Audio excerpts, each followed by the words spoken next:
What makes people happy? With what thought and with what feeling are you walking through this lifetime? No one can guide you if you don't know what you want. And what you want cannot just be vague statements like, I want to be happy. The whole world's open to just go out and do whatever you love, whatever you're passionate about, and live the way you want to live. Today, we're joined by leading psychologists Amy Morin, Marisa Peer, and leaders in spirituality like Master Shi Heng Yi and Dandapani, talking about 8 principles to lead a happy and prosperous life. We take these combinations of spirituality and psychology to find out exactly what it takes to have a happy and prosperous life. Today's video is sponsored by Mulliganbrothers.com, the best motivational clothing brand in the world, where now you can get the brand new journal ready for the new year. The Not a Journal is in the link in the description, and all the profits from the website go back into creating this content. But before that, here are 8 principles from 8 leaders in the field about how we can lead a happy and prosperous life. Number 7 is personally my favorite, so stick around, listen to the lessons, and let me know which one is yours in the comments down below. Before the video gets started, please hit the little bell notification and the subscription button so you get notified when our content is coming. Thank you very much. Let's jump into the video. No one can guide you if you don't know what you want. And what you want cannot just be vague statements like, I want to be happy. I want to live an amazing life. What does that mean? People need a sense of purpose. And if people don't have a sense of purpose, they feel lost, they feel depressed, they feel unwanted, unneeded. They're not contributing.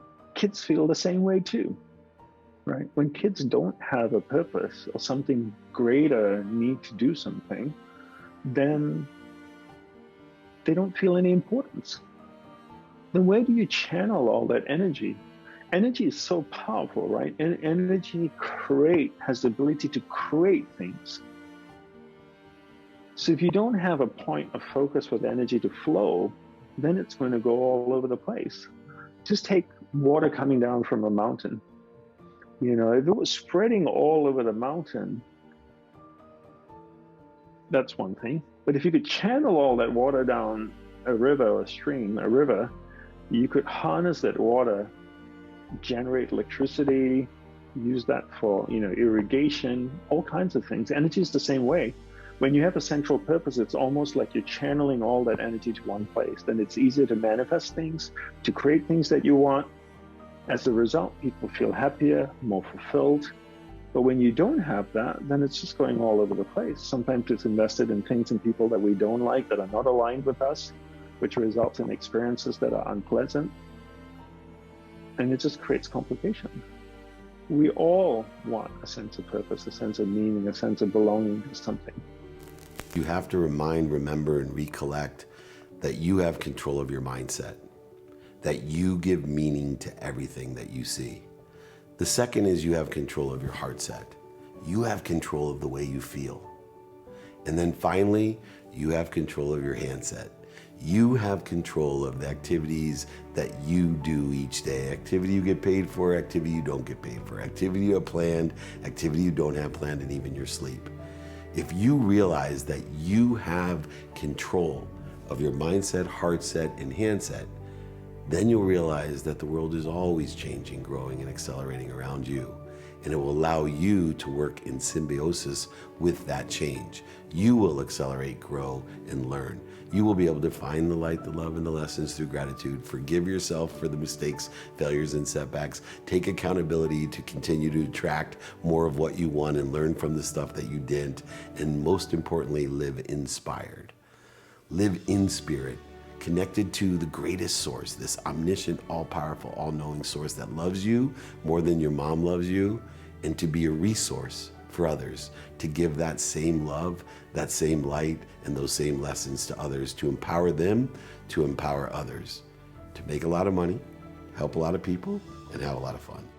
Everything that's wrong with people comes down to really not feeling enough. You can take drug addicts, alcoholics, people who binge, people who starve, people who hoard, people who are compulsive shoppers, and they all have the same problem. I'm not enough, and so I need more. Same thing with needing more followers on social media, more praise, being needy. And again, if you're a kid and your needs aren't met, you form a belief, well, they're never going to be met. But that isn't true. You can meet your own needs. So just saying every day, I'm enough, put it on your phone. Make your phone alerts go off, write it on your fridge, write it on your mirrors, because it does have a profound effect on you. So one of the fastest ways to feel good about yourself is to go, I'm enough. You might go, but that's too simple. Its strength is in its simplicity and indeed its honesty. I am enough. Say that every day. Read this book. If you don't like it, I'll personally give you your money back, because I think it would change your life, because it makes you understand that changing yourself is not difficult. In fact, it's incredibly easy. People say, how long does it take to change? 21 days? Well, you can change in 21 seconds or 21 minutes if you just learn how to change your thoughts, because this is how it works. First come your thoughts, then your feelings, then your actions, then your behaviors. A belief is nothing more than a thought. You think a lot. Many people try to change their behaviors or their actions or their feelings, but if the thought comes first, you got to change the thought first. And changing your thoughts is easy.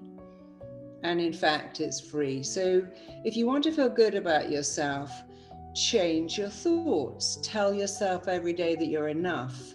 Be nice to yourself. People say, I don't even know, what is that self-love? What does that mean? Well, it really means, how do you talk to yourself? Do you look in the mirror and go, oh, I look awful? Like you said, you look in the mirror and the first thing you do would be to criticize yourself. And you have to stop being a critic and become a cheerleader.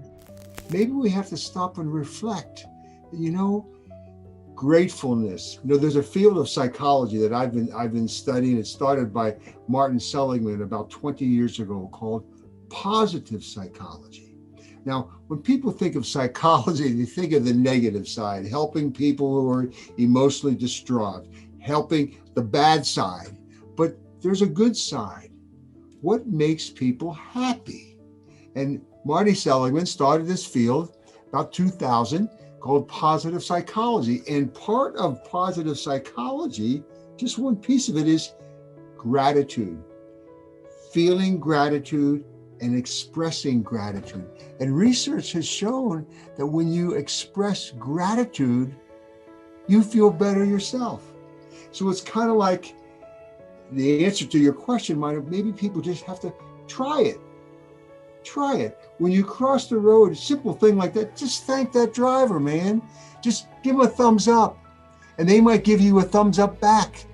And my point is a greater appreciation of what we have and what other people do for us and what you do for others. Every day is a gift. And it's kind of like we have a lot of people to show appreciation for that, But, we do get into this routine. We get into this win-lose mindset, I'm a winner and I'm fighting. It seems to be too much win-lose in our world today. And I think it takes leaders to step up and say, I'm gonna tweak it, man. It's not a big deal, but I'm just gonna try to show more positivity. We 8 billion people, we know what we want, but we are not able to easily achieve it. So we don't have the pleasant life that we want. Why? Because the methods and the approach maybe is wrong. Because the approach in order to get to this pleasantness is wrong. Now, pleasantness in a way, now I would say, is something very, very much related to how you feel on the one side about waking up. How do you feel during the day? But also, what are you carrying on the mind during the average day when you are walking through this lifetime? What do you have on the mind, and what do you have in terms, how do you feel? Those two things is ultimately what is making your life quality at the moment. So an easy way. How do you know that you had a good day, or how do you know you had like a bad day? Good days, I think, you want more of them. You would like in the future more days repeat and have this type of quality like you had today. And bad days, you say, no, hopefully this was the last one in this lifetime. That I definitely don't need anymore. So it's about with what thought and with what feeling are you walking through this lifetime. It's up to you. It's up to your practice. It's not to wait until the outside circumstances and your government and this world is going to create your dream world. It's not going to happen. It's about how can you contribute? How can you as an individual contribute to bring out this world that you imagine how it should be? At least for me, it's quite a fulfilling way, because I don't wake up and like have the feeling I'm wasting my lifetime. I see some people who think, okay, something horrible happened and I got to build some mental strength right now. Well, it's obviously not the time you want to build it. If you needed physical strength to lift a heavy box, doing some weightlifting 10 minutes before isn't going to do you any good. But that doesn't mean that there aren't things that you can't do right in the moment. Because so often when we feel like the world is crumbling or something awful is happening, we start to think, I can't handle this, I can't get through this. Well, research will show the number one thing that you could do to get yourself through a tough time is to think about another tough time that you went through before. Just remembering, I went through this other thing once. How'd you do it? Well, I had to rely on myself, or I took some breaks. I took a week off from work, or I just kept thinking to myself, I can do this, and then I did it. Whatever it is, but it can help remind you that in tough times, you have inner strength that you don't even remember that you have. And I guarantee there's times that all of us have been through something that we didn't think we could get through, yet we somehow did it. And sometimes it's about just testing some of our beliefs. When we think we aren't good enough, we can't possibly do something, step back and say, what's the evidence? And you can train your brain to think differently over time. And then the second part's about our emotions. Sometimes we think I can't handle being sad, or anxiety is intolerable, and we start making really unhealthy choices when those feelings crop up. So it's about learning new coping strategies. It's about tolerating our emotions when we can, about knowing though that we don't have to just let ourselves feel whatever it is we feel when it's not serving us well. If you're so sad you can't get out of bed for 3 weeks, you might have to push yourself to get up. And it's about knowing the difference between that sometimes it's about caring for yourself, but sometimes it's about pushing yourself. And then it's about the action that we take.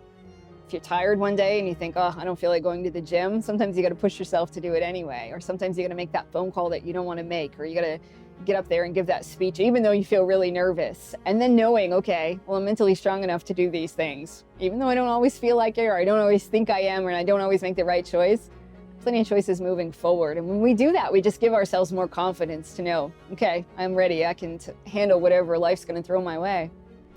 You don't know if you're strong. If you set up your target, you focus your journey, that will bring longer happiness for you. Yeah, short happiness is very easy. You get drunk, you're happy. 5 minutes. Another day you say, fuck, I shouldn't do this because you don't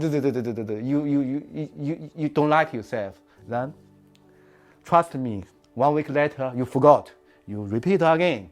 This means your life, you're circling. You never go anywhere. You just sit the same place. You didn't go. Same you go to gym, you use the bike. Yeah, you didn't go anywhere. Yeah, it's not good example. I just mean you just circle around. You didn't go anywhere because you're scared to change. People say, I don't like my job. Hey, excuse you work for 20 years. If you don't like, why you do it? You're scared to broken the button.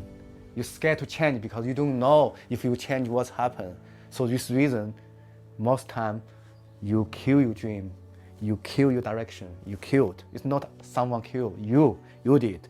In my opinion, I think we all should spend a bit of time living outside our comfort zone, doing something that pushes you and challenges you and forces you to grow physically, mentally, emotionally, spiritually, whatever it is. Because my belief is that human beings are the happiest when they're making progress and they're moving forward with something, and that's going to look different for different people. But I mean, you just think about it, and people go on weight loss journeys or fitness journeys, you know, and they're seeing progress. That's when they're full of life and energy. When they've pushed outside their comfort zone, they've set a goal and they're taking steps towards achieving that goal.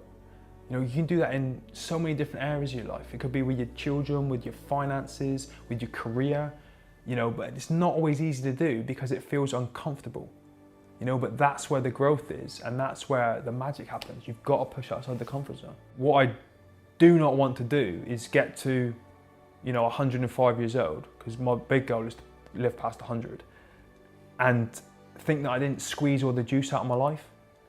You know, and there's no real reason why anyone can't do any of the things that they want to do.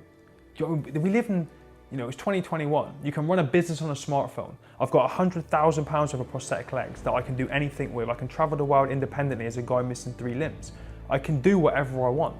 You know, you can so much with the technology that we have nowadays, that the whole world's open to just go out and do whatever you love, whatever you're passionate about, and live the way you want to live. You just got to ditch the excuses and kind of move out your comfort zone a little bit and just go with it.